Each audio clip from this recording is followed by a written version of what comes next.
ഓം ശ്രീനാരായണ പരമഗുരവേ നമഃ. ഗുരുമാർഗത്തിലേക്ക് ഏവർക്കും സ്വാഗതം.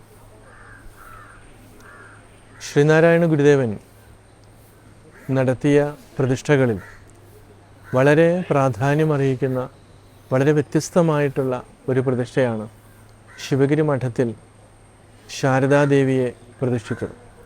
ശാരദാ മഠമെന്നാണ് അറിയപ്പെടുന്നത്.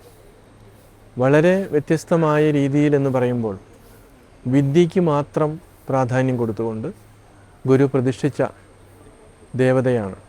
പരബ്രഹ്മ സ്വരൂപിണി ആണ് ശാരദ. ഈ ശാരദാ ദേവിയുടെ സന്നിധിയിൽ ആയിരക്കണക്കിന് ലക്ഷക്കണക്കിന് കുഞ്ഞുങ്ങളാണ് വിദ്യാരംഭം നടത്തിയിട്ടുള്ളത്, ഇന്നും നടത്തിക്കൊണ്ടിരിക്കുന്നത്. ഇവിടെ മുഹൂർത്തം നോക്കി വിദ്യ ആരംഭിക്കേണ്ട ആവശ്യമില്ല. ഗുരു ഈ പ്രതിഷ്ഠ കഴിഞ്ഞിട്ട് ഉടനെ സൂചിപ്പിച്ചത് ഇവിടെ മറ്റുള്ള ക്ഷേത്രങ്ങളിലെ പോലെ നിവേദ്യം ആവശ്യമില്ല, ആ രീതിയിലുള്ള പൂജാ വിധാനങ്ങൾ ആവശ്യമില്ല. വളരെ മനസ്സ് തുറന്ന് പ്രാർത്ഥിച്ചാൽ മതി, ശാരദ എല്ലാം നൽകും എന്നാണ്. അതുകൊണ്ട് തന്നെ എത്രയോ ആളുകളാണ്, അറിവുള്ളവർ, ശിവഗിരി മഠവുമായി ബന്ധപ്പെട്ട് ഉള്ള ഗുരുഭക്തന്മാർ, അല്ലെങ്കിൽ ഗുരുദേവനെ അറിയുന്ന ഗുരുഭക്തന്മാർ, ഗുരുവിൻ്റെ പാതയിൽ സഞ്ചരിക്കുന്നവർ, അവരുടെയൊക്കെ കുഞ്ഞുങ്ങളെ ആദ്യാക്ഷരം കുറിക്കുവാനായിട്ട് ശിവഗിരി ശാരദാ സന്നിധിയിലേക്കാണ് എത്താറ്. അവിടെ എന്നും ഈ വിദ്യാരംഭം കുറിക്കുന്നുണ്ട്. ഒരു പ്രത്യേക ദിവസം മാത്രമല്ല, അവിടെ ഒരു മുഹൂർത്തം തനിയെയില്ല. അതായത് അറിവ് സമ്പാദിക്കുവാൻ ഒരു സമയം നോക്കിയിട്ടല്ല. അറിവ് നമ്മൾക്ക് ഏത് സന്ദർഭത്തിലും ഏത് മുഹൂർത്തത്തിലും നമുക്ക് നേടാം. എവിടെയാണോ അറിവ് വരുന്നത് അവിടെ അന്ധകാരം, അറിവില്ലായ്മ ഓടിപ്പോവുകയാണ്. അപ്പോൾ ശിവഗിരിയിലെ ശാരദാ ദേവിയുടെ സങ്കല്പം എന്ന് പറയുന്നത് അറിവ്, അതായത് അറിവില്ലായ്മ, ഇരുട്ട് എന്നേക്കുമായി ഒരുവനിൽ നിന്നും അപ്രത്യക്ഷമാകണം. അതിന് വേണ്ടിയിട്ടാണ് ശാരദയെ ഗുരു പ്രതിഷ്ഠിച്ചത്. അതുകൊണ്ട് വിദ്യയുടെ ആ ഒരു ആഴവും പരപ്പും നമുക്ക് മനസ്സിലാക്കുവാൻ ശ്രീ ശാരദയെ ഉപാസിച്ചാൽ മതി.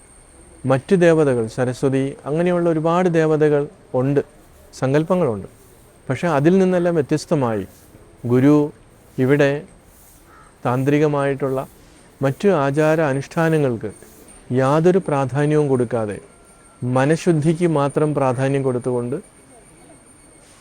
ആണ് ഗുരു ഇവിടെ ശാരദയെ ഉപാസിക്കുവാൻ പറയുന്നത്.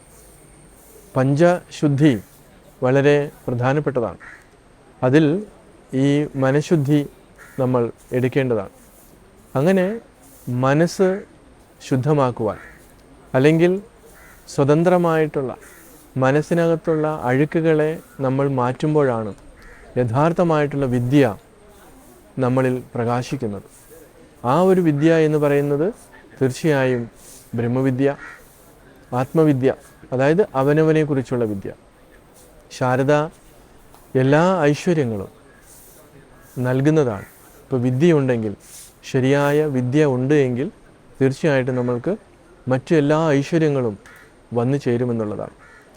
അപ്പോൾ ഒരു പ്രത്യേക കാര്യത്തിന് വേണ്ടി മാത്രം ആയിരിക്കരുത് നമ്മളുടെ ഉപാസന. പരമമായിട്ട് ജ്ഞാനലബ്ധി ഗുരു തന്നെ സൂചിപ്പിക്കുന്നുണ്ട്. അറിവുള്ളവനെയും ശുചിത്വമുള്ളവനെയും ആരും മാറ്റി നിർത്തില്ല എന്ന്. ഇപ്പം നമ്മൾക്ക് ഇന്ന് നമ്മളെ മറ്റു പലരും മാറ്റി നിർത്തുന്നു എന്ന് ഒരു അപകർഷതാബോധമുണ്ട് എങ്കിൽ അതിൻ്റെ അർത്ഥം നമ്മളിൽ വിദ്യ ശരിയായ രീതിയിൽ പ്രകാശിക്കുന്നില്ല എന്നാണ്. വേറൊരു രീതിയിൽ പറഞ്ഞാൽ അവനവനെക്കുറിച്ചുള്ള ആ വ്യക്തിത്വം കൃത്യമായ രീതിയിൽ അവൻ മനസ്സിലാക്കിയില്ല എന്നുള്ളതാണ്. അതുകൊണ്ട് നമ്മുടെ വീട്ടിലായാലും നമ്മുടെ സുഹൃത്ത് ബന്ധങ്ങളിലായാലും അതുപോലെ തന്നെ മറ്റുള്ള സാമൂഹികമായിട്ടുള്ള ബന്ധങ്ങളിലൊക്കെ പലപ്പോഴും പലരെയും ആക്രമിക്കുന്ന, പലരെയും കീഴ്പ്പെടുത്തിക്കളയുന്ന ഒന്നാണ് അപകർഷതാബോധം. ആ അപകർഷതാബോധം നമ്മൾക്ക് എന്നേക്കുമായി ഇല്ലായ്മ ചെയ്യുവാനായിട്ട് നമ്മൾക്ക് വേണ്ടുന്നത് ഈ വിദ്യയുടെ ഉപാസനയാണ്. ശരിയായ വിദ്യ ശരിയായ ശുചിത്വം നമുക്ക് അനിവാര്യമാണ്. ആ ഒരു തലത്തിലേക്ക് നമ്മൾ ഉയരണം.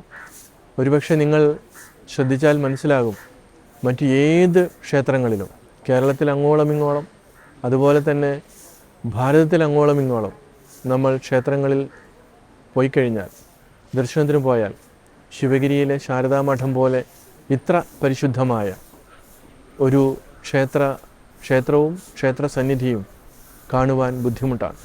അത്രമാത്രം മനോഹരമായ രീതിയിലാണ് അതിൻ്റെ ആ ഒരു നിർമ്മിതിയും അതുപോലെ തന്നെ അതിൻ്റെ പരിസരവും. ഇപ്പോൾ ശ്രീനാരായണ ഗുരുദേവൻ അദ്വൈതിയാണ്. ദേവതാ ഉപാസനകൾക്ക് കാര്യം മാത്ര പ്രസക്തി ഉണ്ടോ എന്നൊക്കെ ചോദിക്കുന്ന ഒരുപാട് ആളുകളുണ്ട്. അപ്പോൾ ഇവിടെ നമ്മൾ മനസ്സിലാക്കേണ്ടത്, ഗുരു അത്രമാത്രം ആഴത്തിൽ അതിൻ്റെ ആ ഒരു സൂക്ഷ്മതലത്തിൽ ആണ് ഇതിനൊക്കെ ചെയ്തു വച്ചിരിക്കുന്നത്. അപ്പോൾ അങ്ങനെയുള്ളൊരു ശുചിത്വ ബോധം നമ്മളിലേക്ക് ഉണ്ടാകണം, ജ്ഞാനബോധം ഉണ്ടാകണം. അതിന് സാധിക്കട്ടെ. ഏവർക്കും നമസ്കാരം.